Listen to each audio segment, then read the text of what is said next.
नमस्कार, जय श्री कृष्ण। मैं जया गुप्ता। आज मैं आपके लिए दशे माता की कथा लेकर आई हूँ। दशे माता का व्रत होली के बाद आने वाली दशमी के दिन किया जाता है। इस दिन महिलाएं व्रत करती है और ज्वारे उगाकर उनकी और पीपल की पूजा करती है और साथ ही अपने परिवार की सुख समृद्धि के लिए होली दशे का व्रत करती है, कथा सुनती है। इस दिन एक होली दस्ते का डोरा पहना जाता है जो कच्चे सूत का बंधा होता है। उसमें 10 तार लिए जाते हैं कच्चे सूत के और उन 10 तारों में 10 गांठें लगाई जाती है और इस तरह से होली दस्ते का डोरा तैयार किया जाता है। इस व्रत के में कई जगह पर महिलाएं अलूना खाना खाती यानी बिना नमक का खाना खाती है और कई जगह पर नमक के साथ खाना खाते हैं। आइए हम इस कथा को देखें। पर उस कथा को सुनाने से पहले मैं आपसे रिक्वेस्ट करूंगी कि यदि आपने अभी तक मेरे चैनल को सब्सक्राइब नहीं किया है तो कृपया मेरे चैनल को सब्सक्राइब कीजिए, बेल आइकन को हिट कीजिए ताकि मेरे नए वीडियोस के नोटिफिकेशन आपको तुरंत प्राप्त हो सके और साथ ही साथ मेरे वीडियो को लाइक भी कीजिए। आइए देखें दशा माता की कथा। बहुत समय पहले राजा नल और रानी दमयंती सुखपूर्वक अपने राज्य में रहते थे। उनके 2 बेटे थे और उनके राज्य में प्रजा भी बहुत सुखी और संपन्न थी। एक तरीके से कह सकते हो उनका राजकाज बहुत ही अच्छा चल रहा था। एक बार क्या होता है कि होली दशे का व्रत आता है तो महल की सभी दासियों के गले में पीला डोरा बंधा होता है। होली दशे का डोरा जो अभी मैंने आपको बताया तो वो डोरा पहने होती सारी दासियां। तो रानी उन सबसे पूछती कि भाई तुमने सबने ये गले में पीला डोरा क्यों पहन रखा है। तो एक दासी बताती कि आज दशा माता का व्रत है, हमने उनका पूजा किया और ये उनका डोरा पहना है। ये तो वो पूछती है दशा माता का व्रत क्या होता है। तो वो बताती कि सभी सुहागिन महिलाएं अपने घर की सुख समृद्धि के लिए दशा माता का व्रत करती और पूजा करके डोरा पहनती। तो रानी जी सोचती कि मैं भी अपने घर की सुख समृद्धि के लिए दशा माता का व्रत रखूं और डोरा पहनूं। तो दासी उनको मना भी कर देती कि रानी साहब आपके तो सब है, आप क्यों ये व्रत कर रहे हो, आप क्यों ये पहन रहे हो। पर रानी कहती कि नहीं मैं भी करूंगी। तो रानी के लिए वो दासी डोरा मंगवा के देती, रानी जी पूजा करके और वो डोरा पहन लेती। अब शाम को राजा जी देखते हैं तो रानी जी के गले में पीला डोरा बंधा होता है। तो राजा जी पूछते रानी जी आपके पास इतने गहने हैं फिर आपने ये डोरा क्यों पहना, आपको इस डोरे को पहनने की क्या आवश्यकता आ गई थी। और ऐसा कहते ही वो रानी के गले से वो डोरा खींच के और चूल्हे में फेंक देते हैं। तो रानी फटाफट उस डोरे को उठाती चूल्हे में से और उसको पानी में घोल के पी लेती है। पर दशा माता क्रोधित हो जाती है। तो उस रात जब राजा जी सोते हैं तो राजा को स्वप्न में दशा माता दिखती, लक्ष्मी जी दिखती, दशा माता दिखती और वो कहती कि राजा मैं आज से तेरे घर से जा रही हूँ और को लक्ष्मी अब तेरे घर में आ रही है। फिर उनको को लक्ष्मी दिखती और वो कहती कि राजा अब तू ये बता कि तू 3 दिन की बरखा झेलेगा कि 12 बरस का बखवा। तो राजा सोचते हैंगे कि यदि मैं 3 दिन की बरखा झेलता हूँ तो प्रजा को बहुत नुकसान होगा, सारा फसलें चौपट हो जाएगी, सबके घर वगैरह सब खराब हो जाएंगे, प्रजा बेचारी बहुत परेशान होगी। तो मेरे कारण प्रजा को क्यों नुकसान हो। तो राजा 12 बरस का बखवा झेलने को तैयार हो जाता है। अब अगले दिन जब राजा उठता है तो हाथी घोड़े सब पत्थर के हो जाते हैं उनके सारे सामान। और तो और वो जिस महल में रहते हैं नरवरगढ़ का महल, वहां पे 3 कंगूरे भी झुक जाते हैं। तो राजा जी समझ जाते हैं कि उनका बखवा शुरू हो गया। तो राजा रानी और अपने बच्चों के साथ निकल पड़ते हैं। अब वे थोड़ा आगे बढ़ते हैं तो बंजारों की बस्ती मिलती। तो राजा रानी सोचते हैं कि अपने साथ बच्चों को कहाँ तक ले लेके घूमेंगे 12 साल तक, तो इन बच्चों को बंजारों के मुखिया को सौंप देना चाहिए।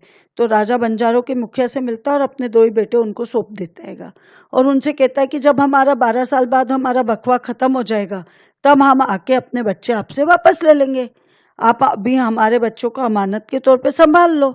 और बंजारों का मुखिया इसलिए तैयार हो जाता है कि उसके कोई औलाद नहीं होती है। तो सोचता है चलो मुफ्त में 12 साल बाद की 12 साल बाद सोचेंगे, आज तो उनको मुफ्त में बच्चे मिल रहे हैं तो रख लेते हैं। अब राजा रानी आगे चलते हैं तो रास्ते में धूप लगती उनको, तो वह हरी हरी घास पे चलने लगते हैं तो उनकी घास भी सूख जाती है। फिर थोड़ा आगे बढ़ते हैं तो प्यास लगती तो पानी पीने के लिए तालाब दिखता तो तालाब पे पानी पीने जाते हैं। तो जैसे ही पानी पीने लगते हैं तालाब सूख जाता है। और इस तरह से आगे बढ़ते जाते हैं। थोड़ा आगे बढ़ते हैं तो राजा के दोस्त का गांव आता है। राजा रानी उनके यहाँ जाते हैं। तो राजा के दोस्त के घर में राजा रानी का खूब आदर सत्कार होता है। वो रात वहीं सोते हैं। तो जब वे सोते हैं तो जिस कमरे में राजा रानी को सुलाते हैं, वहां पे कमरे में दीवारों पे पहले मांडने बनाए जाते थे, तो वहां मोर की आकृति बनी हुई थी और उसके ठीक ऊपर खूंटी टंगी हुई थी और उस खूंटी पे दोस्त की पत्नी का नवलखा हार लटक रहा था। तो रानी जी को रात को नींद नहीं आती, वो करवटें बदलती रहती। तो वो देखती है एकदम अचानक कि दीवार पे जो मोरनी बनी हुई है वो हार को निगल रही है। तो रानी जी उसी समय राजा को उठाती, देखो देखो देखो। तो वो देखते हैं तो इतने में तो मोरनी सारा हार निगल जाती की। तो दोनों उसी समय दोस्त का घर छोड़ के निकल जाते। वो सोचते हैं दोस्त तो सोचेगा इन्होंने चोरी कर ली तो अपनी इज्जत खराब होगी, तो वो रात को रात ही निकल जाते।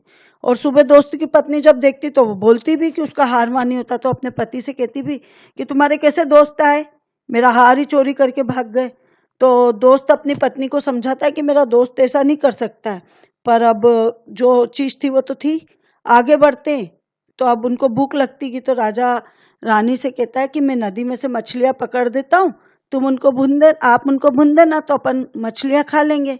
इतने में कोई उधर से निकलता है तो वो कहता आज तो हमारे नगर सेठ के यहाँ भोज है, तो सबको खाना खिला रहे, पूरे गांव का खाना है, तो आप भी जाके वहां से खाना ले आओ।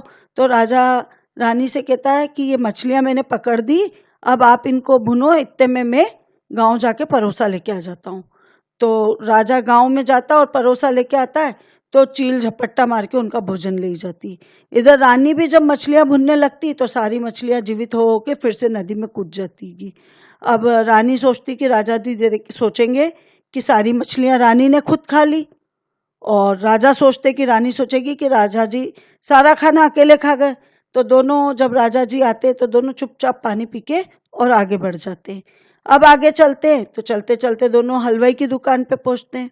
तो वहां हलवाई से कहते कि भाई हमें खाने के बदले में नौकर रख लो। हलवाई राजी हो जाता है।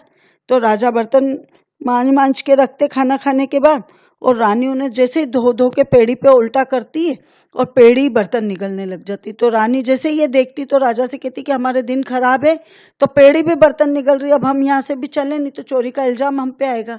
और राजा रानी वहां से आगे बढ़ते तो राजा की बहन के गांव में पहुंच जाते हैं। तो वहां पे कुएं पे दासियां पानी भर रही होती है। तो राजा उनको देख के कहता है कि रानी, आपकी रानी जी से जाके कहो कि आपके भाई आए।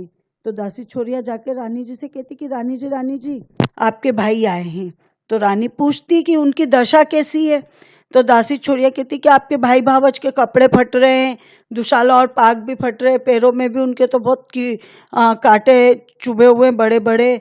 तो बहन उनको अपने महल में नहीं बुला के और वहीं खाना भेजती है। तो जो दासी छोरिया वहाँ खाना ले जाके और राजा जी को देती, तो राजा खाना उगाड़ के देखते हैं तो कांदे रोटी में बदल जाता है। तो राजा और रानी उस कांदे रोटी को वहीं गाड़ के और आगे बढ़ जाते हैं। अब आगे बढ़ते हैं तो वो एक तेल की घानी मिलती, तो वहां पे वो काम करते, तो वहां पे भी घानी तेल पीने लग जाती। जहां घानी तेल देती है वो तेल पीने लग जाती। तो वहां से भी राजा रानी आगे बढ़ते हैं। चलते चलते राजा रानी के पियर में पहुंच जाते हैं। अब वे अपने बखवे के सारे दिन इसी गांव में बिताने की सोच लेते हैं। तो रानी तो वहां पे राजा के महल में काम करने लग जाती है, और राजा का ही जो अस्तबल होता है घोड़े का, उसमें काम करने लग जाते हैं। और वो दोनों एक माली के घर में रहते हैं। तो माली रोज वहाँ के राजा के लिए माला गूंथता था। तो रानी उनकी मदद करने के उद्देश्य से एक माला उनको गूंथ के